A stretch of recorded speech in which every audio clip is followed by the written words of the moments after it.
Bonjour, dans ce 23e chapitre de Shmuel Beth, nous avons encore une fois une sorte d'appendice à toute l'histoire de la royauté de David.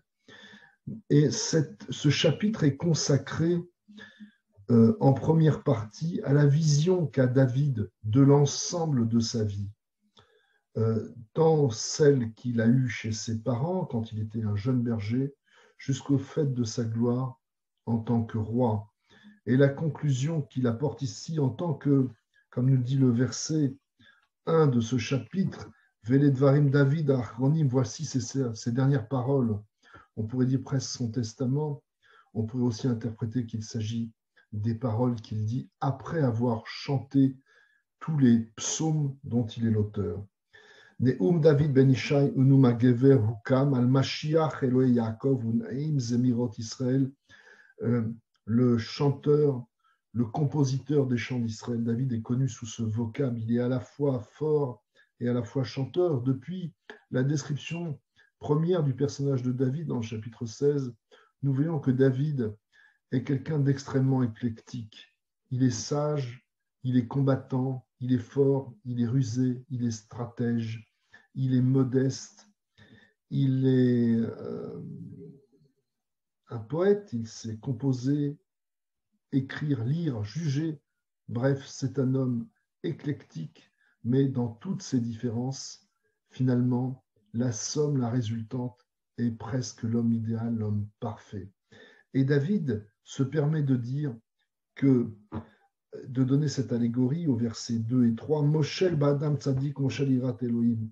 Il y a des dirigeants qui profitent de leur supériorité pour la mettre au service de la justice et de la crainte divine. Et il se revendique de cette catégorie-là, tandis qu'au verset 5, au verset 6, pardon, il nous dit qu'il y a ce Belial qui Kotzmunad Kulhom, qui Lobiadikahaou.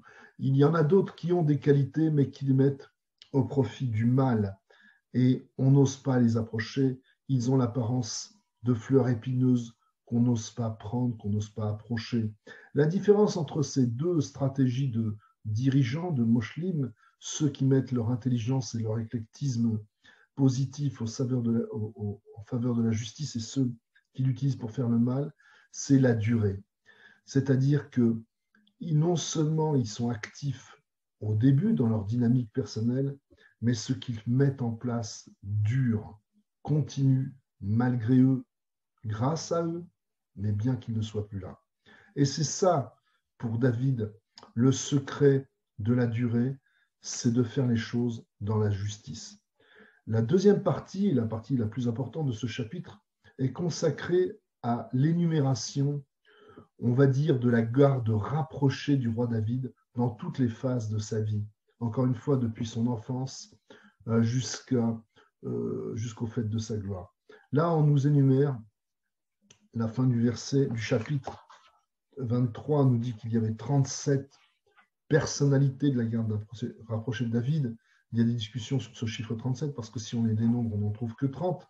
Mais enfin, toujours est-il qu'il y a 30 personnalités qui ont compté dans toute la vie de David et qui représentent justement cet éclectisme, à la fois ce courage, cette compatibilité, cette sagesse, cette façon de savoir réfléchir et anticiper l'avenir, cette façon d'aborder les choses avec poésie, cette façon de cultiver le droit des plus modestes et la justice.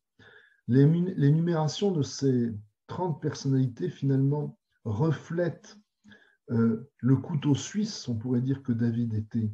Il avait toutes les qualités, il était éclectique, ça n'était pas quelqu'un uniquement de versé dans l'étude, uniquement quelqu'un de versé dans la guerre, uniquement quelqu'un de versé dans la musique. Eh bien, les gens qui l'entourent composent cette image éclectique. Et si l'on devait rappeler pour le symbole, l'un des personnages emblématiques de la composante de la cour de David, je citerai le personnage au verset 20 de Benayahu ben Yehoyada. Benayahu, Milachon Havana, son personnage, c'est quelqu'un qui reflète l'intelligence. Ben Yehoyada, le nom de son père indique aussi cette volonté de savoir et d'intelligence. Ben Ishraï, mais on lit Ben Ishraïl, mais néanmoins un homme d'action et d'action vertueuse. Rav Pealim, il a beaucoup de cordes à son arc, mais Kabatz-El, mais il a la faculté de les mettre de façon synthétique sous forme de kovetz, de rassemblement au service, Mekabatz-El, au service de Dieu.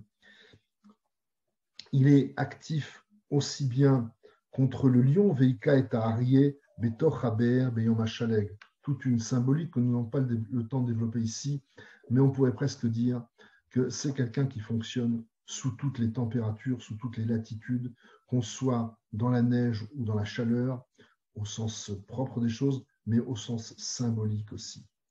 En bref, ce chapitre presque est une hymne à l'éclectisme, savoir s'entourer de gens différents, mais qui œuvrent tous dans le même sens. Et à l'échelle d'une nation, cette stratégie est probablement que celle que David nous inspire.